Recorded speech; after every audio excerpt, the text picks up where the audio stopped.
Hello, ladies and gentlemen. Welcome to another episode of The Blend. I'm your host, Tefase Biza. Before I introduce the topic and before I introduce my guest, let me remind you, my audience, don't forget to like, comment, share, and also don't forget to subscribe if you haven't subscribed yet. Yeah, so I'm with Owen Vola. And we want to discuss about how social media is affecting relationships. Yes. So, welcome. Thank you very much. All right. How do you think social media has impacted relationships? Social media has a very big impact on relationships. Talking of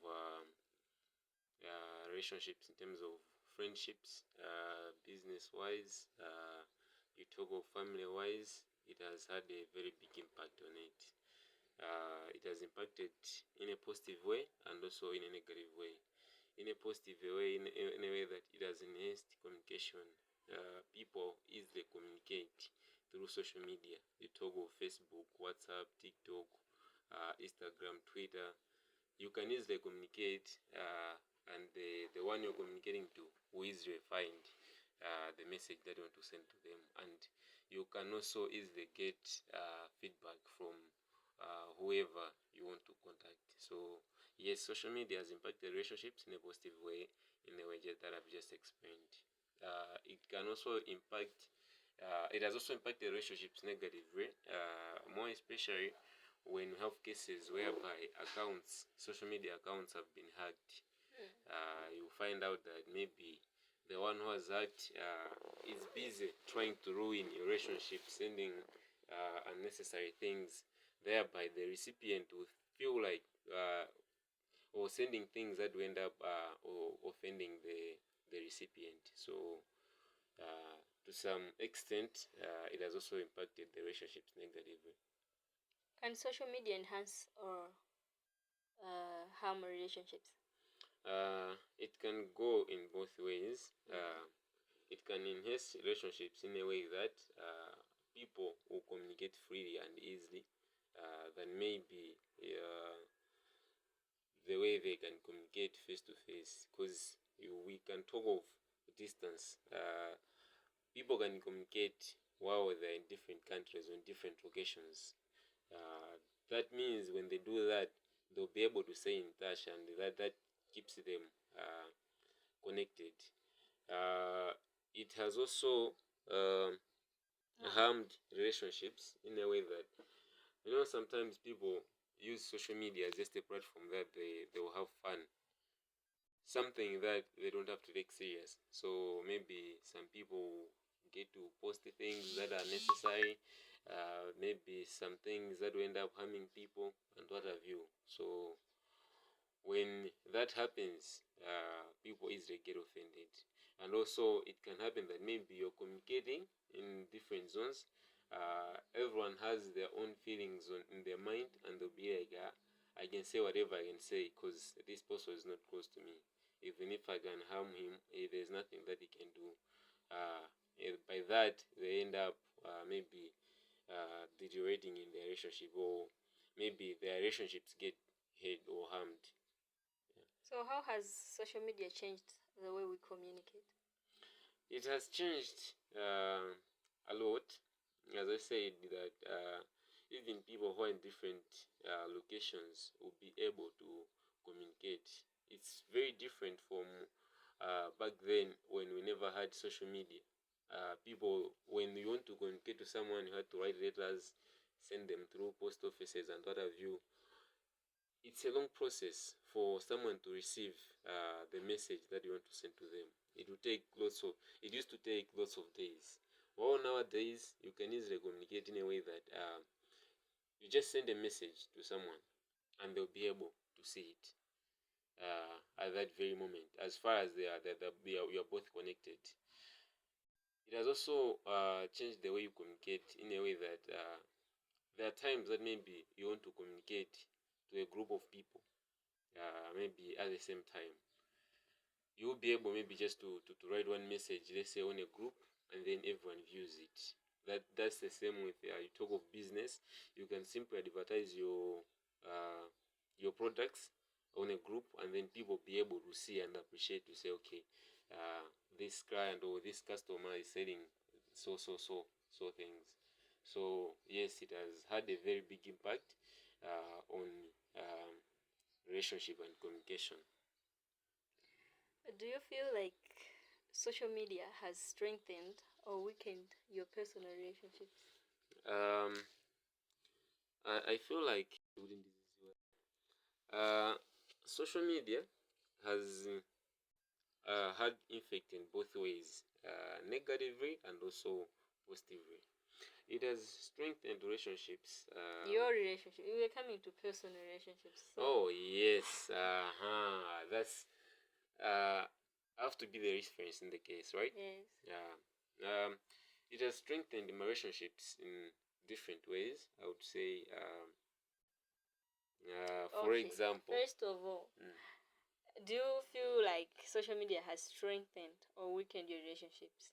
I mean your personal relationships. Has it strengthened or weakened? I think major part I'll say it has strengthened my personal relationships. I've gotten to connect with friends that maybe we met maybe 5 or 10 years ago, that we are not able to meet right now, let's say physically, simply because they are far away from where I stay. But with social media, for example, say Facebook, I would find a friend that maybe I don't even have their phone number there, and then I'll just make them my friend, and then we'll be able to communicate. By doing so, I'm able to have the bond that I used to have with them back then. I've also had friends that maybe have gone abroad, and it's not easier maybe to communicate maybe in phone calls. It's very expensive. You can also talk of maybe for us to meet physically, it's very expensive. But then I'm able to communicate with them maybe through Facebook or through WhatsApp, because their bundles are at least cheap. So I'm able to communicate with them and still have the relationship with them. I can also talk of maybe in a business wise, several I've found several products on social media that I'm able to buy, purchase. That has helped a lot, simply because the market is wide, is broad. So I'll be able to find so many varieties or so many products there, and then end up purchasing them. If I also have something to sell to my friends or to a broad market, I'm able to post on social media, and people will be able to say, I think Mr. Owen is having this and that, so we can be able to buy from him. So I think generally, social media has strengthened my personal relationships with my friends. Sure. All right. When you were answering, you answered. Okay, you were saying, Kuri, it has strengthened and also weakened. Yeah. How has it weakened your relationships? Social media has weakened relationships. As I said earlier on, to say on social media, some people don't take what is being done on social media seriously. So there happens to say maybe my friend has posted something. For them, maybe they're posting for fun, but then in one way or the other, I'll feel like maybe it's it's an attack to me. I'll end up responding to that message when or in short, I can say maybe I misunderstood the message, and simply because it's not easier maybe to get clarified on what they are trying to say or what they are trying to mean. I end up maybe getting offended, and then I'll be like, so friend, mwina namba madam, so friend, this is and that, simply because what they're posting maybe feels like an offense to me. Same applies to me. Maybe I'm posting something. There have also been other people who have felt offended by it. So that gets to weaken the relationship. And also, I can talk in a sense that talking to someone on social media is different to talking to someone in person, simply because maybe I can send a message to my friend on social media. They'll be able to see it, but then maybe they don't respond. I'll become curious to say, why isn't he responding anymore? I'll have so many thoughts in my mind to say, mwina agula namba marama, kabina mwina agundibanga void, something like that. So that gets to weaken the relationships. Plus, the feedback part, as I said, I will not get the feedback that maybe I was looking for. So in that way, it gets to weaken the relationship that I have with that person. So how do you handle those online disagreements or conflicts? I mean, with friends. Like I do handle them in different ways. For example, let's say I'm on let's say a WhatsApp group, and maybe I'm having a conversation, but then in the conversation I find out that maybe someone has been offended with what I was saying, and they are reacting in a bad way. There are times that I'll go to the inbox to talk to them to say, maybe just to clarify what I was trying to mean, and maybe if there are issues, get to resolve them right away.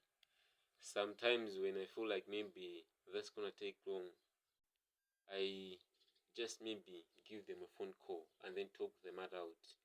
If maybe the conflict is something that is with someone that I can easily meet and talk to them, then I also opt for that, to say it's better maybe I talk to this person maybe face to face. For example, I can give an example. I had this other friend. Of course, it was a business conflict, but that was done on social media. And then we were both emotional and throwing words at each other on social media. I took that as something that is not right, to say maybe because of business I shouldn't lose a friend just because of a business disagreement or something on social media. So I had to visit them to their place and then maybe clarify the matter out. By doing so, we ended up resolving the issues, and yeah, we're okay now. There are also times that maybe the disagreements, you can involve a third party. Let's say you have a disagreement with someone, and then you talk of WhatsApp. There's that feature where you can have a group call.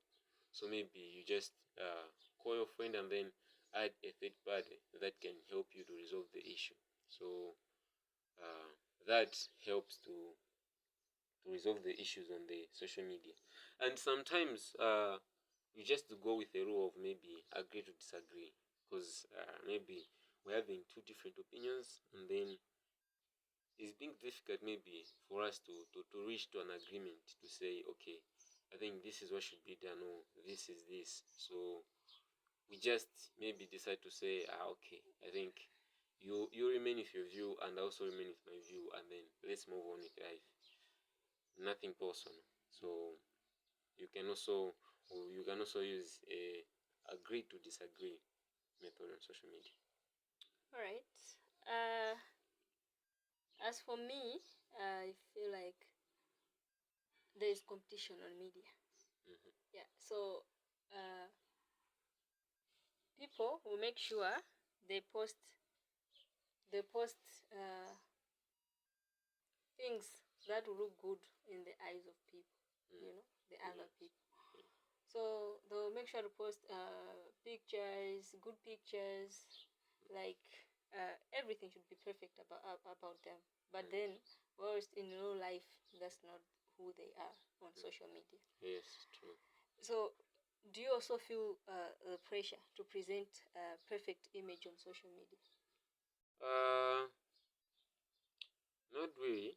I think for me, I always choose to be real to myself.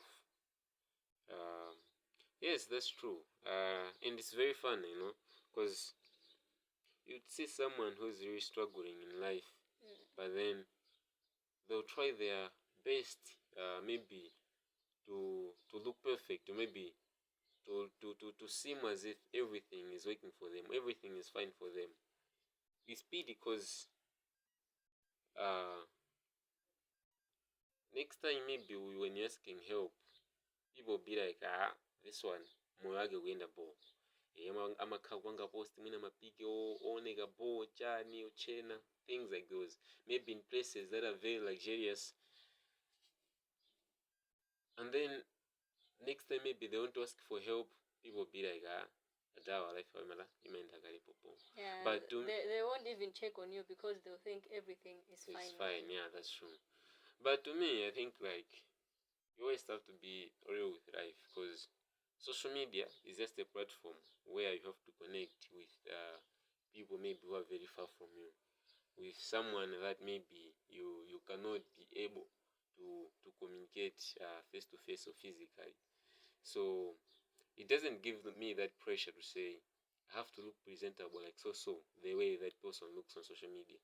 I have to look this way, like I have to go maybe to places that so friend goes.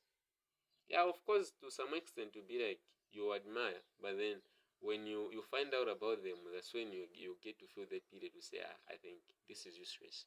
There are also times that maybe let's say I'll use an example of girls. You'd see girls maybe posting pictures, edited ones, they look very good.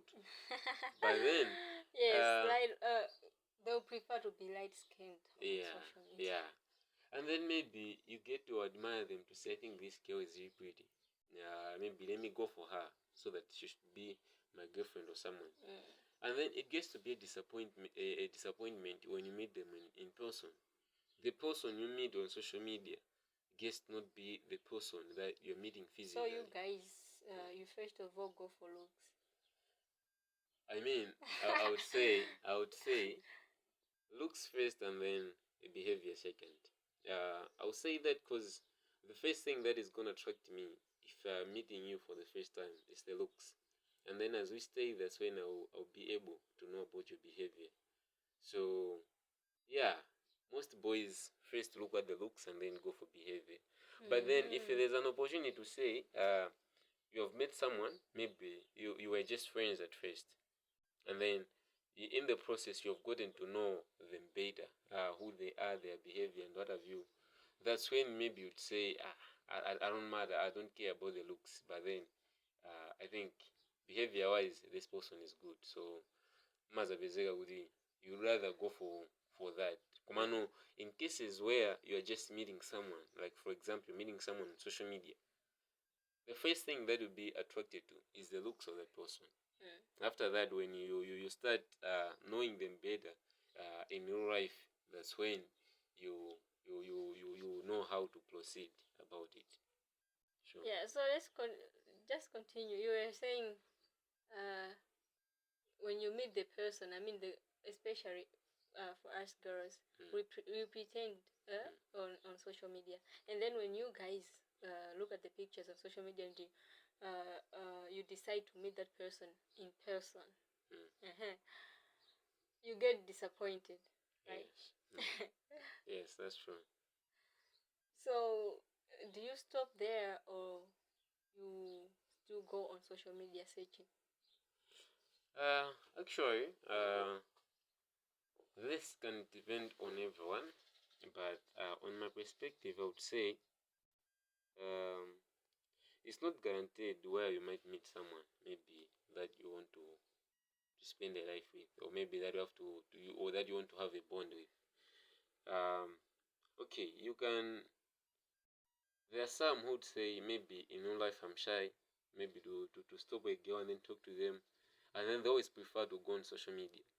So in that case, when you find when the person that you found on social media doesn't look the same as they look in real life, then of course yes, you have to go back on social media and continue looking. But then if it keeps on disappointing, you give up, and then maybe just to gather some courage and then start finding someone maybe when you meet them in person. So yeah, there are some who would go back to social media and then maybe just to look for someone. Do you think social media can contribute to jealousy or insecurity in relationships? Very, very much. Very, very much, in a way that someone is trying to lead a life that is not theirs. Those that pretend so much on social media. Someone will get to be jealous with them simply because maybe they'll feel like they are not. Let's say I'm seeing a friend on social media who seems to be doing very well in their lives. To me, I would say, how has this person achieved this so much when maybe I'm still down? I'll get to have some degree of jealousy to say, I think this person maybe so. Maybe it will give me so many thoughts of how maybe they have managed to reach that side. While maybe in real life, it's not like that to them. It's not. Uh, that's not who they are at that moment. It can also bring insecurities in a way that let's talk of let's say I have a girlfriend, and then I also love maybe posting lots of things on social media, maybe posting my friends and what have you, uh, without considering whether they are male or female.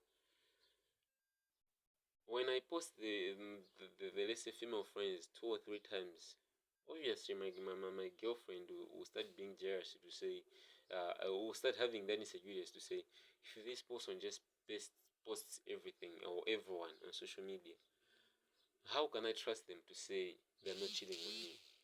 How can I trust them to say that they're not being loyal, or that they're doing something that maybe will end up maybe hating me by the end of the day? So yeah, social media has brought jealous and insecurities in several ways, just as I explained. All right. Can excessive social media use also harm relationships? Yes, very much. Okay, so I'll give an example of, let's say, people who like TikTok so much. Like Almost, me. yes, even you included. Yeah. You see that these people maybe they have to, let's say, she's my girlfriend. I want to communicate with them maybe now and again, but then simply because these people find real fun on TikTok, they will end up spending more time on TikTok maybe than their loved ones. That also happens in a way that maybe you're together with your loved one, but then simply because uh, one of you likes social media a lot, they spend maybe 3/4 of their time on social media, and then you want to chat with them.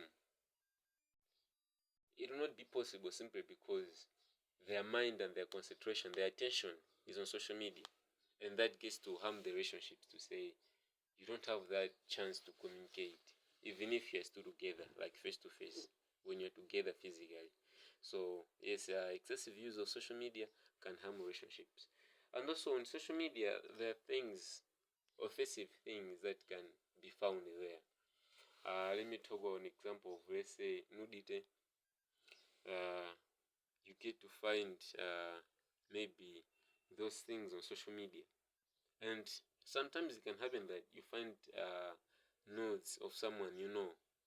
You won't look at them in the same way as you used to back then.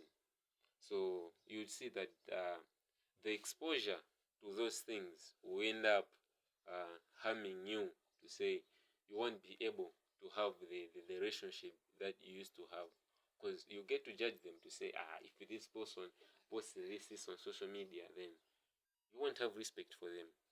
It's the same, maybe not nudes as such, but then maybe someone dresses in a seducing way. You won't look at them respectively in person as maybe you can look at them if they can dress in a way that they respect themselves. So that exposure really gets to harm lots of relationships. Can social media create unhealthy expectations for relationships? Yes. Um, let's say, for example, me as a boy or as a man, um, as you once asked to say, on social media, there's that sort of competition. So maybe I'll be trying my level best to look at someone who is doing well in life, to look like someone maybe who has cars, who has lots of businesses, who has lots of money. And then my girlfriend will be like, if my boyfriend has this and that, maybe if I can ask this and that, that means he'll be able to assist me easily. Simply or even on TikTok, the videos that people make. You know, they will be like, yo, my boyfriend has done this for me. Yes. My boyfriend has done this, or my boyfriend is treating me this like this, chanchani, or you know, they'll bring good things on social media, and then it will make them like it will make them feel like their boyfriends are doing nothing, you know. Whereas they don't know the state of their boyfriend. I mean, their friend's boyfriend. Yes. Yeah. So I agree. Yeah, that's very true.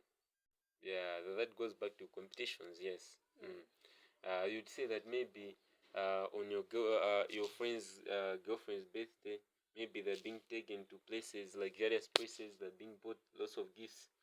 But then simply because your boyfriend cannot afford to give you that, you end up to say, maybe my boyfriend is doing nothing, this and that. And you get to look for someone that maybe can also do those things to you. So yeah, that's very true. It can create bad expectations or high expectations. And how has social media changed societal expectations for relationships? It has, in a way that as we were just done talking about, maybe you go on social media and then you look at how people are being treated in relationships. The society gets to have that expectation to say, I think when you are in a relationship, these are the things that you have to expect. When someone is in a relationship, they get to be bought gifts, they get to be taken to like various places, lots of things. And then maybe, okay, yeah, that gets to give you that expectation to say, I think I also have to get in a relationship, and then my boyfriend or my girlfriend should be treating me in this way and that. So yes, it has created lots of expectations to the society that most of them might not be made or might not be realistic. All right. Coming to the last question. Can social media promote empathy and understanding?